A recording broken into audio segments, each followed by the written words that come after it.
Hey, how's it going, y'all? It's your boy Nate. I usually read books because reading is sexy, but today, many of you have asked for it. It was actually like 100% pull. I asked if people wanted like a mid-year freakout tag, but for films. I said yes or no, and nobody voted no. So I was hoping for that one person, so I wouldn't have to do this video.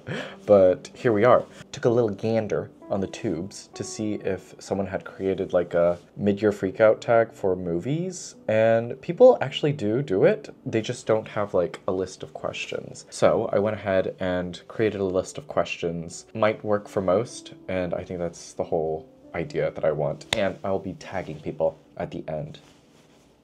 I want to know what y'all are watching. I love reading, but I love movies too. They're both the same thing, storytelling, just done in different ways. Quick movie stats. I've watched 121 movies as we are filming this, and I actually am in the middle of one movie that I'm watching. I'm watching a Kiarostami film right now. But yeah, 121 movies. My goal is 365. Ambitious. We're already in July. Truly ambitious. Don't know if I'll do it, but if I hit 200, I'd be okay. I'd be happy with that. Same with books. If I hit 100 books, I'll be moon over my hammies. Hammies over my moon. However that IHOP Denny's dish goes. A lot of 3-star watches, but I think that just is the norm. A lot of good standout ones, and for all the true movie buffs out there, I'll mention 2 out of this year. Sinners. Yeah, it was fine. It was fun. I didn't think too much of it. I think the dance scene, if you know, you know, is warranted and ties in nicely with the end. Did it blow my mind? No, it didn't, but it was just a fun, entertaining watch. Same with The Phoenician Scheme by Wes Anderson. My pick is like Oscars, Pixar. It gets 1 award a year, right? Phoenician Scheme is my Pixar pick for this year. But yeah, I am someone who watches a lot of backlist. I think films from back then are still so incredibly important than films now, honestly. And I've watched quite a few really good ones way back when. And we'll get into it. So, let's do this. Best movie you've watched so far. Completely biased because I'm queer and Vietnamese American, but it is Vietnam. It came out last year, but it's getting wider releases this year. I just think this is a very beautiful, poetic film about 2 gay minors who have to hide their gayness amidst the Vietnam War. It's also a ghost story and tracking down that ghost. But there are just elements here that remind me of Apichatpong, the Thai director, king of slow cinema. It also reminds me a lot of the French-Vietnamese director Tran Anh Hương, who also does the same poeticism in his films. Really a reliance on mythology, ghost stories, talking of the past, really trying to find retribution when all is lost, what is forbidden and what you cannot gain. And just like the ending scene, as slow as it was, so beautiful, so beautiful. Just a very hypnotic and alluring film. But yeah, it's a very me film. I don't think a lot of people will like this. I just really like it because it's everything that I believe in storytelling and reminds me too much of my own family and the stories that they've told and the mythologies they've built into storytelling over family parties and their exaggerations and everything, and also seeing those stories change. It makes me proud to be Vietnamese as a Vietnamese American. Yeah, it just makes me love my family a whole lot more. Next up, new release you haven't seen yet but want to is the new Ari Aster film, Eddington. It's like that Western set during the pandemic. Key me in. I really want to see that. Joaquin Phoenix is back. I'm hoping Joaquin Phoenix is the new muse for Ari Aster. I think like they work really well together, and I think this is like a fun playing field for Joaquin where he gets to do these, I would say like outlandish characters, but I think he has a strong heart in avant-garde cinema and really oddball stories. So yeah, really excited for this one. Most anticipated watch for the end of the year is Begonia, coming out Halloween Day by Yorgos Lanthimos. I'm a fan.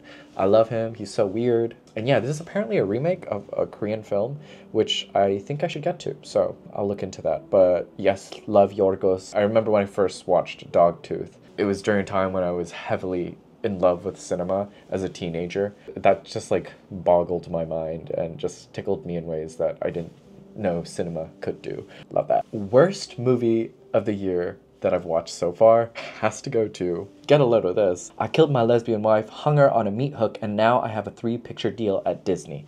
Out of 1993, this was directed by Ben Affleck. I believe it was his directional debut. I mean, title says it all, and what a great title. Awful film. So awful. So misogynistic. Not even in a way to depict men during a time of like Hollywood and taking advantage of women. The writing is awful. Nothing is redeemable. It's just a waste of time. It was a waste of 12 good minutes, and so much money was spent into this. And I was just like, you know what? Me? I got student loans. I could have used that movie to pay off my student loans. What the hell is this? But good God, probably the worst film I've seen in a really, really long time.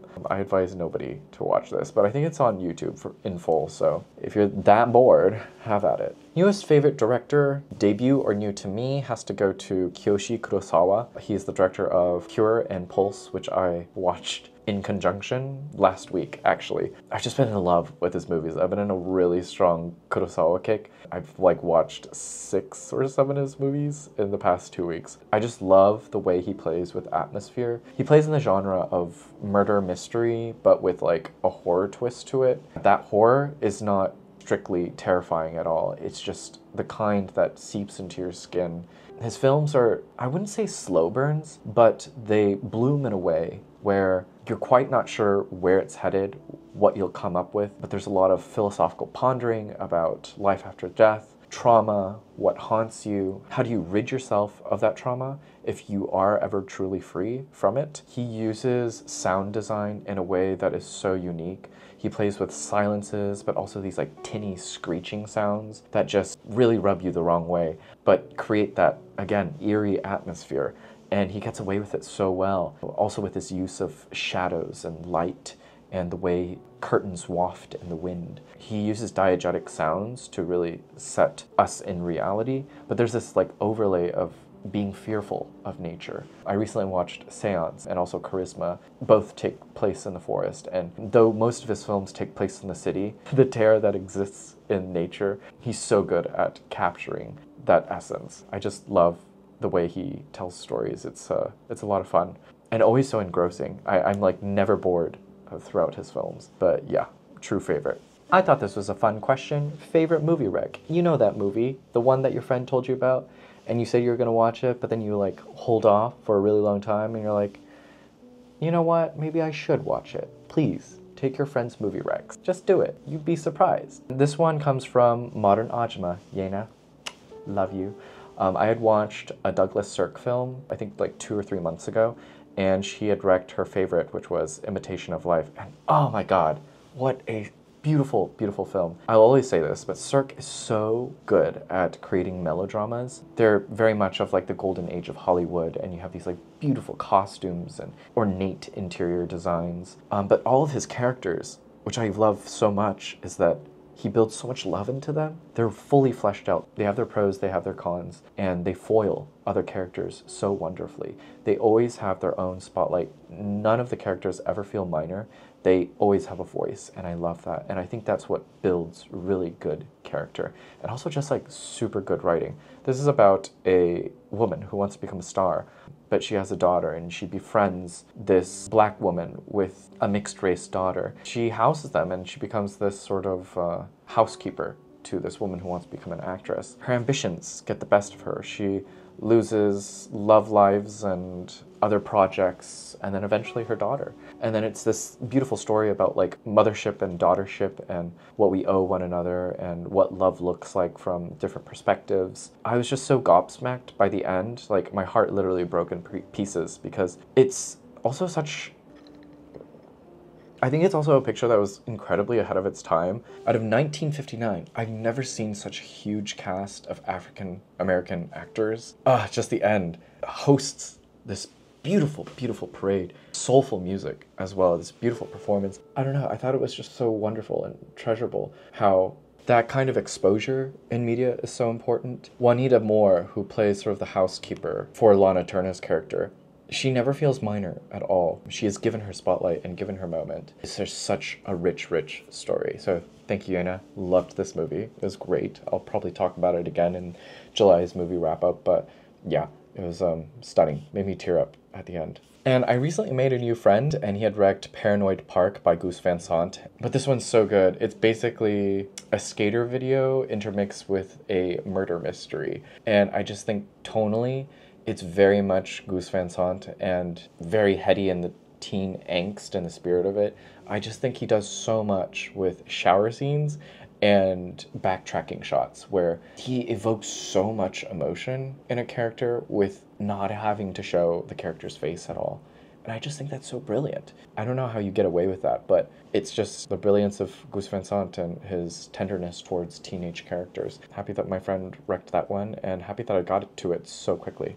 But yes, ask your friends for the recs. Movie that made you laugh the most is Hard Truths by Mike Leigh. This came out last year, but I only got around to it this year due to streaming services and all. I was just kind of like struck by how funny this was. Marianne Jean-Baptiste is the lead in this. It's about a woman who's dealing with the loss of her mother while also trying to maintain a family and also a relationship with her relatives and her sister and everyone. Juan Baptiste does like this beautiful balance of the super sad and the super funny, and she just like flip-flops back and forth between the two in like a really snappy way, and it's just like a flip switch, and she just, yeah, is such a wonderful actress. Totally snubbed at the Oscars for this performance because there's a lot of like emotional exercise that's occurring in this, especially with Leigh's strict screenwriting. I think the story is really strong. Definitely plays out more like a teleplay, but I just thought it was really good.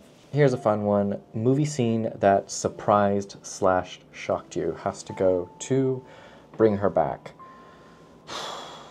Yeah, that knife and cantaloupe scene. Guys, I can't even get into it, but like knife and teeth and the crunching sound. Oh, God. And it was a long scene, guys. It was so long. It didn't need to be that long, but it did. And it just, I squirmed. I squirmed in my seat. And this is coming from someone who has seen a Serbian film.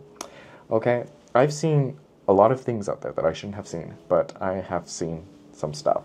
I still get squeamish. I do get squeamish. Most beautiful movie I've seen so far goes to Eric Rohmer, A Tale of Springtime. Whew, God, I watched this at the height of spring, and I'm so glad I watched it then, because what a beautiful entryway into spring. There's just these lavish sets, lived-in apartments, Parisian homes of books, flowers, lots of sunlight, open windows, fully furnished, like clutter, just like beautiful clutter in that like Nancy Meyers kind of way. So well done. Just like all the outfits too. But it's about this relationship with a philosophy teacher who befriends this teenage girl, and in their friendship, she develops this relationship with the daughter's father and just takes really interesting turns about like sisterhood, found sisterhood, mother, daughter. It's just a really layered film about principles and morals, about who to help and how to help, especially when you're dealing with someone so young and also filled with so many emotions. I love Eric Rohmer. I just enjoy these like long talkative films that like meander in personal relationships. They're not so much like romances, but I think they're heavily indebted in like how we form bonds and what strengthens them and what weakens them and how we hurt each other, but also how we help each other. The saving grace of love, like where does love exist in all the ways we extend ourselves to each other. But yeah, just beautifully done, and I definitely have to watch more Rohmer films. What movies do you need to see before the end of the year? I have to see Memories of Murder by Bong Joon-ho. This has been on my list for forever. Yeah, 2 of my friends had recently mentioned it, and I was just like, that's a click in my head. I gotta do it. I gotta do it. So, I'll do it. I also told myself I'll watch more Kiyoshi Kurosawa, one of my favorite newfound directors. He did this interesting 2-part film called Serpent's Path and Eyes of the Spider, something to do with budgeting and the limitations of filming. He had a month to make a film, and instead of shooting one film and everything he wanted to say in the film, he just split it into 2 stories. And so there's sort of like a couple story about revenge and a murder mystery as well. Yeah, really just curious to see how that pans out. And y'all, surprisingly enough, I've not seen any Rainer Werner Fassbinder films, so I gotta do that. So if anyone has seen a Fassbinder film that they've enjoyed, let me know. Yeah, I've just never seen any of his films. It's a crime, true crime, and I need to fix it. And then I just realized, almost done with Pedro Almodovar's filmography. I haven't seen the 2 recent ones, and then there's an airplane movie that he made that's a comedy, and I'm totally gonna skip the shorts. I mean, I'll watch like 1 or 2, but I'm gonna watch all of his films, and yeah, I'll probably do a tier list if somebody wants that. Yeah, I love Pedro. He just does these like rambunctious, very sexy, colorful, melodramatic films. Guys, can you tell I love melodrama? Anyway, just fun storytelling, and I just love all of the women in his films. They're so fun, so defiant, so powerful, but also so tragic, and I just think he paints women so beautifully. That's it. Pretty much all I want to see, but if y'all got a film rec for me, hand it over. Give it to me. I'd be happy to take it. And yeah, closing thought, go support your local indie theaters. Go support independent cinema. It's a dying art, as it always has been, and we must try and keep it alive. Every year, every generation, they try, and it keeps dying. It's weird at this point, it's like a zombie. But anyway, I'm gonna tag some people. I don't usually do this. I don't like calling people out, but I'm gonna have to this time. I'm gonna call out Modern Ajima, because she watched like a bunch of films this year, and actually we watched Baby Girl together. Started January with her, with Baby Girl, and that was a lot of fun. Love Nicole Kidman. Yeah, so Yena, Modern Ajima, come on, give it to us. Give us the movie reviews. And I also want to tag Disco King. Also a man of books, but he is a man of cinema as well. And I'd be happy to know his thoughts on films. He's done like 1 or 2 film videos, thoroughly enjoyed them. And I just love the way he speaks about books and also about films. He's just engaged. I love you, Disco King. I love you. Who else? Anybody else watch movies? Do I have any more bookish friends that watch a lot of movies, like as intensely as me? Would like to know. Anyway, that's it. Yeah, are you looking to read more about films? Hey, I'm a Blackwell's affiliate. So please pick up some books about films. If you enjoyed me and this channel, Blackwell's offers free international shipping to all my expats out there. Hey, hey.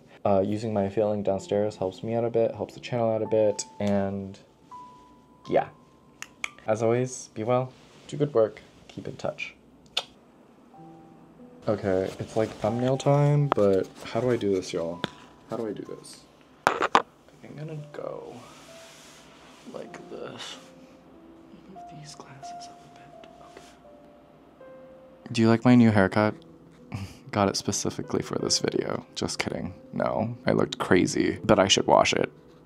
I got it yesterday. I should wash it. Okay, bye.